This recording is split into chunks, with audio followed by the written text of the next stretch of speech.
समय की कहानी इंसानों ने इसकी खोज कैसे की। बहुत समय पहले जब दुनिया जवान और चंचल थी, न घड़ियां थी, न कैलेंडर, न घड़ियां, लोग प्रकृति की लय के अनुसार जीते थे। उन्होंने सूरज को उगते और डूबते, चांद को बढ़ते और सिकुड़ते और रात के आकाश में तारों को नाचते देखा। वो उनकी पहली घड़ी थी, आकाशी। एक गांव के एक बुद्धिमान बुजुर्ग ने कहा था, जब पेड़ की छाया सबसे छोटी होती है तो दोपहर होती है, जब चांद पूरा होता है तो फसल काटने का समय होता है, जब सर्दियों के तारे उगते हैं तो ठंडी हवाएं चलती है। उस समय समय की गिनती नहीं होती थी, उसे महसूस किया जाता था, उसे दुनिया में देखा जाता था। सूर्य का उपहार पहली घड़ियां। हजारों साल बीत गए। प्राचीन मिस्र में लोग ऊंचे पत्थर के मीनार बनाते थे, जिन्हें ओबेलिस्क कहा जाता था। जैसे जैसे सूर्य आकाश में घूमता था, ओबेलिस्क की छाया भी हिलती थी। इससे उन्हें पता चलता था कि दिन का कितना समय बीत चुका है। ये पहली सूर्य घड़ी बन गई।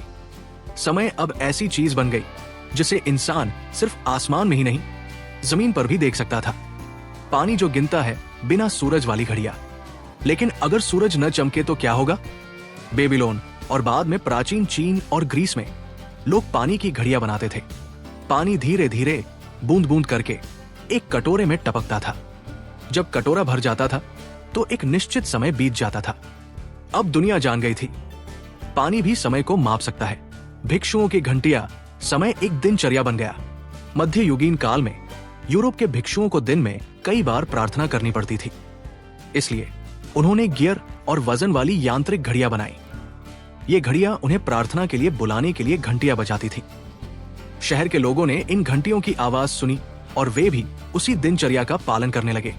ये पहली बार था जब लोगों ने पूछा, अभी क्या समय हुआ है? समय साझा हो गया था। कारखाने की सीटी समय हमें नियंत्रित करता है। फिर औद्योगिक युग आया, मशीनों का आविष्कार हुआ, रेलगाड़ियां चलने लगी। कारखानों को ठीक समय पर काम शुरू और बंद करने के लिए मजदूरों की जरूरत थी। टावरों, स्टेशनों, स्कूलों और घरों में घड़ियां लगाई गई। लोग घड़ी की टिक टिक के हिसाब से जीने लगे। समय अब सिर्फ प्रकृति का हिस्सा नहीं रहा, ये मानव जीवन का स्वामी बन गया। आइंस्टीन की खोज, समय वो नहीं है जो हम सोचते हैं। फिर अल्बर्ट आइंस्टीन नाम का एक व्यक्ति आया। उसने ये कहकर दुनिया को चौंका दिया, समय हमेशा एक जैसा नहीं चलता।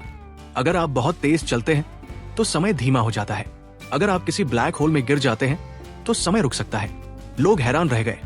समय अब सिर्फ घंटे और मिनट नहीं रह गया था, ये फिर से एक रहस्य बन गया था। तो समय वास्तव में क्या है? समय सिर्फ घड़ी पर एक संख्या नहीं है, ये आपके बचपन की यादें हैं। ये जन्मदिन से पहले का इंतजार है, ये किसी के चले जाने का दुख है, ये एक नई सुबह का उत्साह है। तारों से लेकर सूर्य घड़ी तक, पानी के प्यालों से लेकर परमाणु घड़ियों तक, इंसान हजारों सालों से समय का पीछा करता आया है। लेकिन आखिरकार समय एक कहानी है, एक कहानी जिसके अंदर हम सब जीते हैं, जन्म से मृत्यु तक, पल पल।